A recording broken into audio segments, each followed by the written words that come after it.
Maka orang itulah yang mendapat high seat, dan jika kursi tak terisi sampai fajar, Emerle akan sangat murka.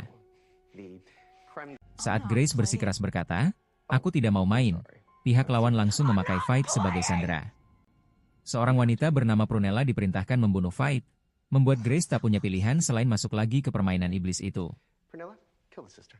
Fight yang baru masuk langsung panik dan berusaha meyakinkan orang-orang ini bahwa dirinya bukan siapa-siapa bagi Grace.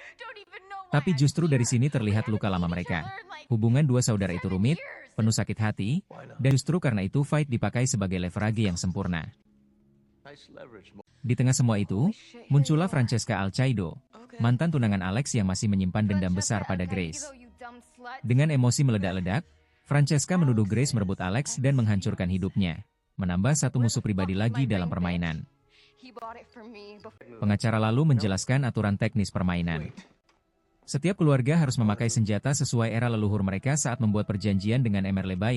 Mereka dilarang saling membunuh, dan jika melanggar, seluruh garis darah keluarga akan dihukum.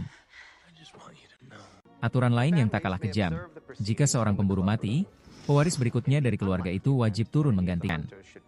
Sementara itu, para anggota keluarga yang bukan pemain hanya menonton dari clubroom, seolah ini tontonan olahraga dan bukan pemburuan manusia. Grace ditempatkan di lapangan golf, tepatnya area hall ke-9, sebagai titik awal permainan. Hitung mundur dimulai, para pemburu bersiap, dan sejak detik pertama Grace langsung menyadari bahwa dia tidak akan diberi kesempatan kabur dengan adil. Benar saja, saat Grace mencoba kabur menggunakan kendaraan, kuncinya sengaja tidak disiapkan. Grace berteriak, "Curang!" Dan ini menegaskan bahwa lawan-lawannya tidak sekadar mengikuti aturan, tetapi akan memanipulasi semua yang bisa dimanipulasi. Grace dan Fight pun lari bersama, masih terikat situasi yang memaksa mereka bergantung satu sama lain. Grace menegaskan dengan tegas bahwa Fight harus patuh jika mereka ingin hidup, karena di titik ini rasa marah harus kalah oleh naluri bertahan. Di sisi lain, Ursula dan Titus malah bertengkar soal siapa yang nanti akan memakai cincin kekuasaan jika mereka menang. Perseteruan saudara kembar ini jadi sangat penting, karena ambisi pribadi mereka membuat tim pemburu justru mulai tak dari dalam. Grace ingin menuju hutan karena merasa area terbuka terlalu berbahaya, sedangkan Fight ragu dan menganggap kakaknya terlalu impulsif.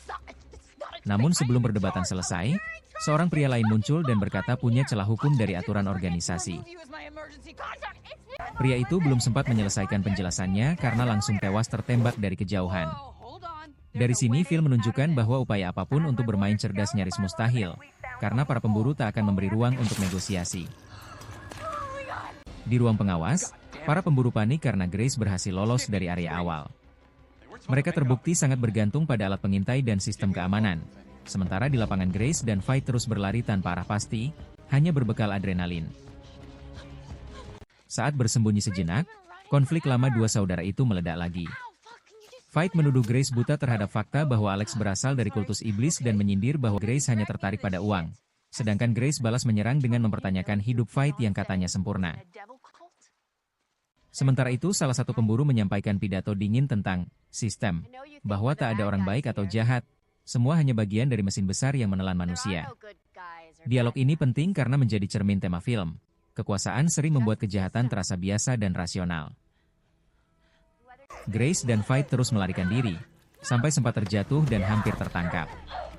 Titus dan Ursula yang mengejar pun kembali bertengkar soal ayah mereka, membuktikan bahwa perebutan high seat lebih penting bagi mereka daripada nyawa siapapun. Grace mengusulkan menuju bangunan terdekat untuk mencari telepon, sedangkan Fight ingin nekat kabur melintasi area terbuka. Lagi-lagi mereka bentrok karena Grace terbiasa mengambil keputusan cepat, sementara Fight selalu merasa hidupnya hancur karena keputusan sepihak kakaknya. Perburuan makin brutal ketika para pemburu menemukan posisi mereka dekat bangunan senjata. Ada tembakan, jeritan, dan kekacauan, sementara di dalam kelompok pemburu sendiri mulai muncul kegagalan demi kegagalan yang membuat mereka saling menyalahkan. Grace dan Fight berusaha memanfaatkan situasi, tetapi lawan mereka juga makin nekat. Salah satu agen menunjukkan luka parah di tangan dan pergelangan, menegaskan bahwa tubuh Grace sudah melewati batasnya, tetapi tekadnya belum runtuh. Ketika sebuah kendaraan atau alat berat bergerak kacau, seorang pemburu tewas mengenaskan. Grace dan Fight memaksa diri menjauh tanpa sempat mencerna trauma, karena berhenti satu